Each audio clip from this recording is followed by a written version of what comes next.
Today, we'll dive into one of the most intriguing mysteries of ancient Egypt, the disappearance of a woman whose face became a global icon. You've seen her, even if you don't realize it.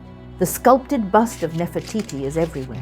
Museum postcards, fashion ads, beauty salons. Her name evokes elegance, power, and something else. A mystery that still hasn't been solved.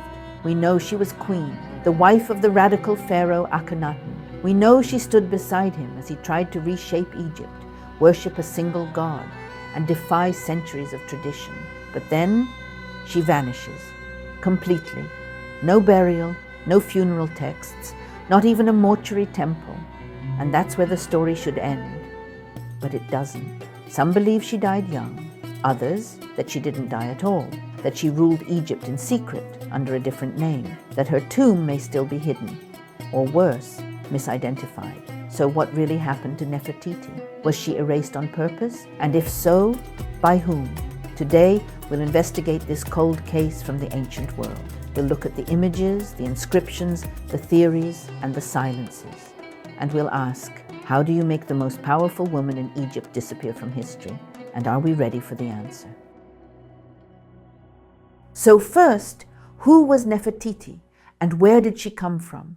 This is where the debates begin. Her name means the beautiful one has come, or beauty has arrived. That sparked the theory that she was a foreigner, perhaps a Mitanni princess sent to Egypt as part of a political marriage. But we happen to know the names of her tutors, which wouldn't be typical for a foreign princess. So even here, nothing is certain. Nefertiti first steps into view around 1350 BCE, appearing in images alongside the young pharaoh Amenhotep IV. Soon after, Amenhotep begins a sweeping religious revolution. He replaces the worship of Egypt's many gods with devotion to a single one, the sun disk Aten. He even changes his name to Akhenaten, meaning useful to Aten. The old capital is abandoned. The temples of the traditional gods held too much power. In the desert, construction begins on a new city, Akhetaten, horizon of Aten, where the entire royal court will relocate. And here, we're in luck. The era of Akhenaten and Nefertiti also brought about a revolution in art. For the first time, artists began portraying rulers not as stiff icons, but almost as real people. Not entirely, but enough that we can see their humanity. Thanks to this, we have many depictions of the queen. We see her alongside her husband, offering gifts to Aten, participating in religious rituals. Was she a co-architect of the religious reform, or simply an obedient wife following the king's lead?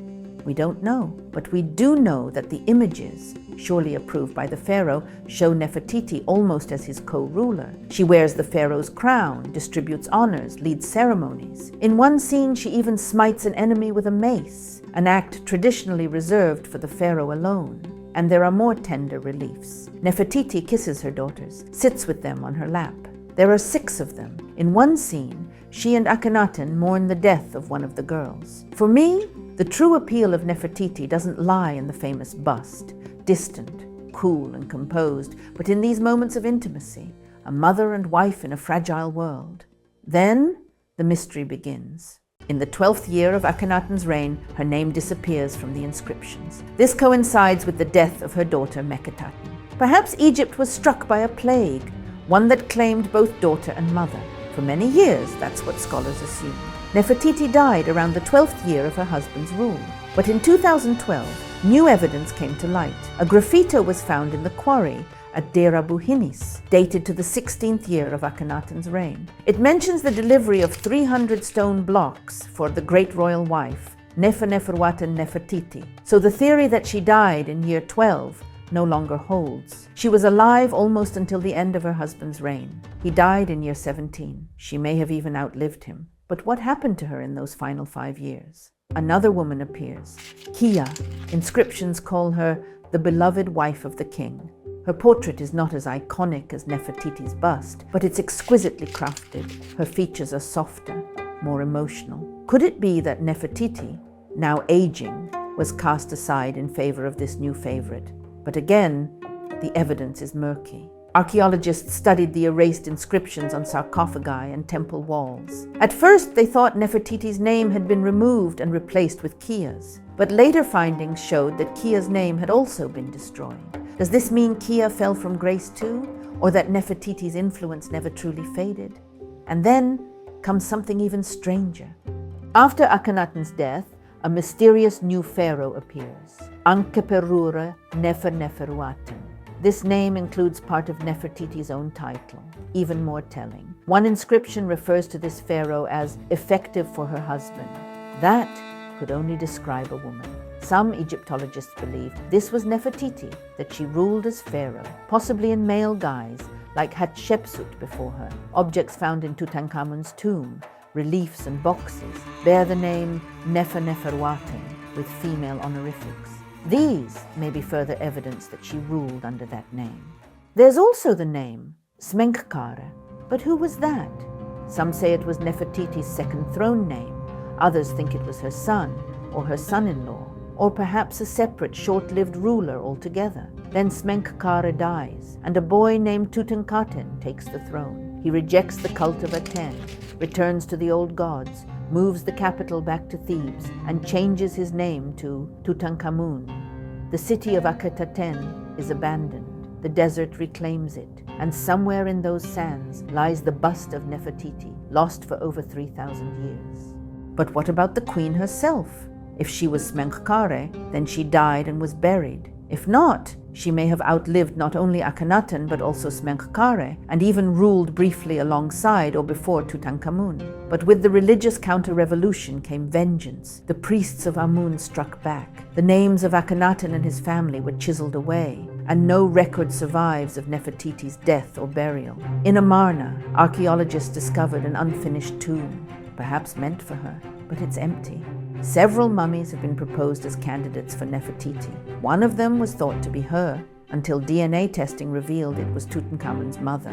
So, not Nefertiti. Another hypothesis points to KV-21, a tomb containing two female mummies. One of them may be Ankhesenamun, Nefertiti's daughter. The other could be the queen herself. But both bodies are badly damaged. The DNA is incomplete. We don't yet know. And then, in 2015, a new theory emerges. British archaeologist Nicholas Reeves studies high-resolution scans of Tutankhamun's tomb. On the northern wall, he notices faint outlines beneath the plaster, the trace of a doorway. He proposes that KV-62 was originally built for Nefertiti, but when Tutankhamun died unexpectedly, he was buried in a side chamber. The queen's burial chamber was sealed off. On the wall, a painting shows Pharaoh A performing the opening of the mouth ritual over Tutankhamun's mummy. But Reeves believes this image was painted over an earlier scene, one where Tutankhamun performed the ritual for his predecessor, Nefertiti. 3 radar scans were conducted. The first revealed a cavity. The second was inconclusive. The third showed an anomaly. But the wall remains unbroken. Egyptian authorities have not granted permission to open it. And so the chamber remains, or doesn't. This may be the final locked chapter of Nefertiti's story. Perhaps one day behind that wall we'll find the tomb of Egypt's most mysterious woman. Or perhaps we'll find nothing, only stone and silence. But until the truth is known, the question lingers, and the queen still haunts us.